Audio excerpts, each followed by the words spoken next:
Bonjour à tous et bienvenue dans ce numéro de Tam Tam Jeune sur les médias. Et oui, on s'est intéressé aux médias parce qu'ils nous arrivent en masse via la télévision, internet, les radios, les journaux, etc.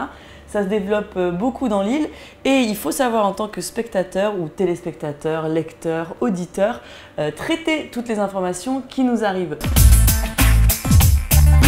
Et on va commencer par une journaliste de la presse écrite de renom qui s'appelle Kalatoumi. Suivez-moi. Alors on est venu te voir parce qu'on fait un reportage sur les médias et on aimerait bien savoir, d'après toi, quel est le rôle du journaliste dans la société?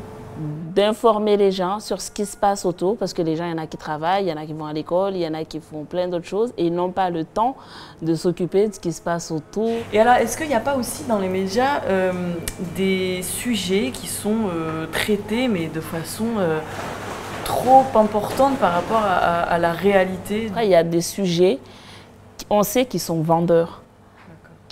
Ça marche quand on parle, c'est parce que le public aura beau critiquer, le sensationnel, mine de rien, ça plaît au public.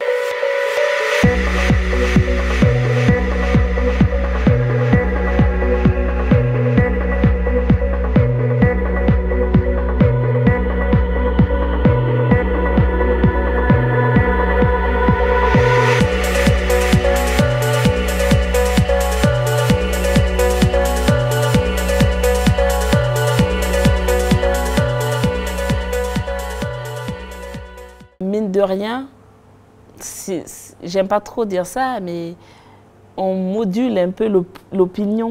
Ouais. Et donc, donner des informations tout le temps sur un quartier, le stigmatiser presque, finalement, dans l'opinion du public, ces quartiers, ces villages, ben, on les stigmatise, on a une image, on se dit « Ouh là là, Kaweli, ça risque de péter, oulala, Congo pour ne pas les nommer, ça pète vite là-bas. » Et on le sait d'ailleurs, maintenant on a cette image-là de ces quartiers. Il ne faut pas être des consommateurs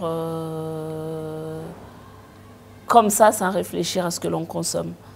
Et maintenant, on va s'intéresser avec Monsieur Pruffert, qui est le directeur régional de RFO, maintenant Mayotte Première, au-dessous de l'information et à la façon de fabriquer un journal télévisé. Alors bonjour, vous souhaitez la bienvenue à Mayotte Première. Un journal, c'est très complexe. D'abord, il y a une sélection qui est faite par la rédaction, qui est complètement autonome sur le plan éditorial, quant aux sujets qui sont tournés, aux angles qui sont choisis, aux montages qui sont faits, aux sélections d'images et à la diffusion. Par contre, le fil conducteur du journal est aussi complexe qu'un cerveau. Parce que dans notre cerveau, nous avons des milliards instantanément de connexions électriques qui se produisent et qui déclenchent telle ou telle sensation ou qui déclenchent des réflexes. Alors, comment captiver un cerveau pendant 20 minutes? Tout l'art du conducteur du journal, c'est ça.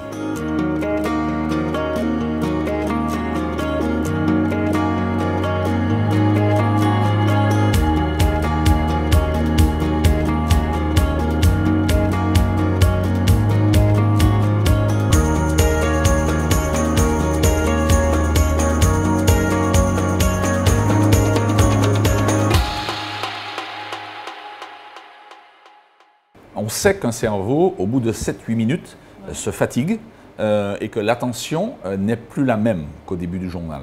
Donc il faut hiérarchiser les journaux et trouver les enchaînements, les bons enchaînements, en matière de couleurs, en matière d'effets, en matière de trucage, qui vont exciter une connexion quelque part dans le cerveau et ramener le téléspectateur à l'écoute aussi importante qu'il avait au début du journal. Ce qui fait qu'à un moment, entre la 15e et la 18e minute, on va vous dire, restez avec nous. Dans quelques instants, vous allez pouvoir suivre tel reportage et tel reportage. On ne veut surtout pas que le téléspectateur zappe, qu'il aille voir ailleurs ce qui se passe.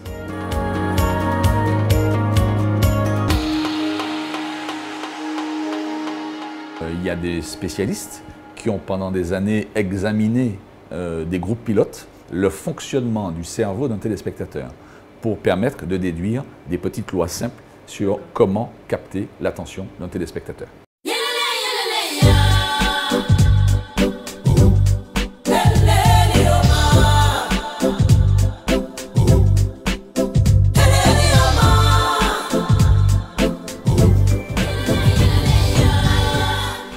Une erreur, c'est une mauvaise interprétation d'une image, ou une image vendue, enfin vendue entre guillemets, présentée à la place d'une autre. On vous fait croire que ça, c'est la réalité. Ça ne l'est pas. Une image truquée. Nos images, quand elles sont truquées, on le dit. Nos images, quand elles sont anciennes, vous avez le sigle images d'archives. L'exemple le plus célèbre de trucage, notamment de TF1, c'est la fameuse interview de Patrick Poivre d'Arvor, qui est allé interviewer à Cuba Fidel Castro, alors qu'il n'est jamais allé à Cuba. Le seul intérêt commun, c'est l'audimat. Alors, soit on le gagne par la qualité de ce qu'on fait, soit on gagne par un trucage. Mais quand on gagne par un trucage, ça ne dure jamais longtemps.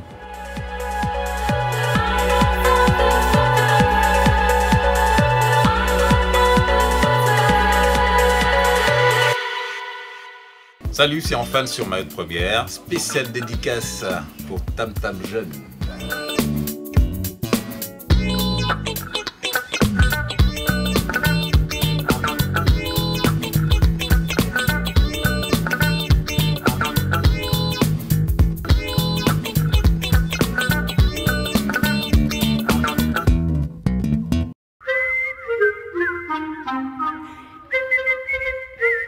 Nous voici donc dans ce quartier chaud de Kaweni où la violence et la délinquance sont moins courantes ici. Voilà ce jeune délinquant justement dont on vous parlait, qui se permet de dégrader les lieux publics. Mais que fait-il? Regardez mesdames et mesdames, vous êtes témoins comme moi. Il est en train de pisser sur sans doute ce qui semblerait être la maison du président du conseil général. Il repart, il se permet même de sourire. Quel manque de civilisme. Bon, coupe-moi ça, ça ne le fait pas. Bon, on va le faire en chibouchi, on enchaîne. Jean-Pierre, tu refais le coup cette fois-ci, on le fait en chibouchi. Alors, je te tiens avec toi, Isaha, Rasta Pilpil, Yonou Jab, Tenana Kwetu, Joyce Robayou, Joy Rasta Pilpil, Foka quoi, il dit faut tout le pas de mon juge, il dit Rasta Pilpil, quand je regarde Rasta Pilpil, Nedamani, Jay n'a pas encore permis de tourner, pas Manzi, aïe, dommage. Ouais, c'est bon, on veut de la violence, on a de la violence, c'est bon. On a de la violence, on a du sport. Ça passe, hein. C'est bon, Donc entre ces médias classiques, il existe aussi des médias indépendants qui sont fabriqués, pris en main par des citoyens comme vous et moi, qui vont avoir envie de communiquer des choses aux autres citoyens sans avoir besoin de passer par les médias de masse qui sont eux soumis aux lois de l'argent et qui seront ainsi complètement indépendants comme on va le voir avec Alexis et sa radio à Chiconi. Bonjour. Comment vas-tu? Ça va très bien vous? Ok, Valentine, Tam Tam Jeune. Alexis Matoire, Mayotte FM. Ok, Mayotte FM, c'était la première question. Comment s'appelle ta radio? Ben, ma radio s'appelle Mayotte FM. Ok, tu nous invites? Bien sûr, je vous en prie. Merci. Donc tu as aménagé un conteneur, c'est Un ça? conteneur aménagé, De Rastafari. si on veut. Et tout ça, c'est toi qui l'as créé, c'est toi qui l'as monté? C'est moi qui l'ai créé avec l'initiative de mes amis à Soa, Chiconi, qui m'ont beaucoup soutenu pour la création de cette radio. Ok. Donc là, on vient ici, on monte tout. Et après, Et ça diffuse dans Soa, ça diffuse dans Soa, Chiconi, Bouénim, Sangamouji, un peu partout. Ok, La d'accord. moitié de l'île. D'accord, la moitié de. Certes, n'est pas C'est déjà 100%. ça. C'est déjà ça. Qu'est-ce qui t'a poussé à créer cette radio? Je voulais tout simplement valoriser la langue kibushi. Qui concerne quand même pas mal de gens à Mayotte. Exactement. Comment tu te débrouilles en fait? Difficilement, mais quand on aime quelque chose, ma foi, on ne se décourage jamais.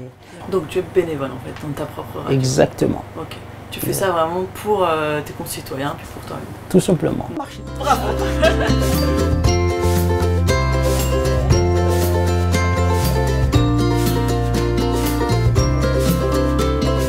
Radio Mayotte FM. Ok, c'est parti. Voilà, donc comme je vous le disais, les médias indépendants ne sont pas soumis aux contraintes des médias de masse, aux contraintes de la publicité. Donc ils sont libres d'avoir les programmes qu'ils veulent. Cependant, pour une chaîne de télé par exemple, il est important d'avoir un maximum de personnes qui la regardent pour qu'elle puisse vendre ses espaces publicitaires. Alors le souci avec tout ça, c'est que l'homme étant ce qu'il est, il est souvent attiré par des choses choquantes ou violentes ou sexuelles et on va être amené à voir de plus en plus à la télé des programmes qui sont pas forcément adaptés à tous et puis pas forcément intéressants également. Alors comment vivre dans cette jungle, cette course à l'audimat tout en passant un message? Et bien c'est ce qu'on va voir avec D-Nice qui travaille avec Boous ici à Mayotte.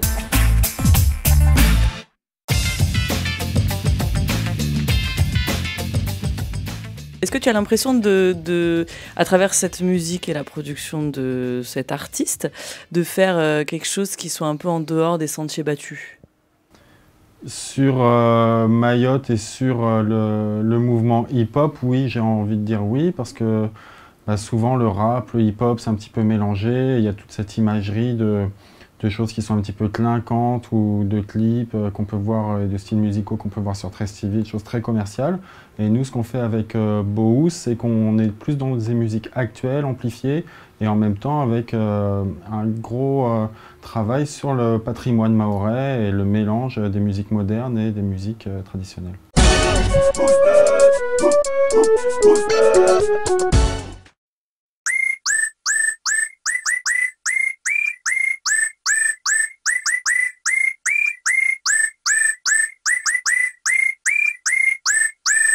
Et comment en fait vous avez commencé à pouvoir faire des choses intéressantes et différentes si justement il n'y avait pas les moyens derrière? De les faire, c'est pas trop le problème. Après, on fait ce qu'on veut, mais c'est plus de les diffuser où là, souvent, c'est un petit peu compliqué. Si on arrive, que c'est travaillé, qu'on a un message, qu'on sait pourquoi on les fait aussi, qu'on peut l'expliquer, déjà, ça, c'est valorisant et les gens vont avoir envie de t'écouter un petit peu. Et après, grâce aux réseaux sociaux, à Internet, on peut aussi facilement balancer des musiques, des vidéos. Il y a des artistes mahorais qui arrivent en un mois à cumuler plus de 100 000 vues sur YouTube. Donc ça fait quand même pas mal de spectateurs et des gens qui ont choisi de voir ça. La différence, elle aussi là, c'est que sur Internet, tu choisis ce que tu vas regarder pour l'instant. Voilà, merci de nous avoir suivis. Maintenant, quand vous regardez la télé, quand vous lisez les journaux, quand vous écoutez la radio, sachez toujours qui vous informe, pourquoi, dans quelle période politique on est. Et comme ça, vous serez des citoyens bien informés. À plus!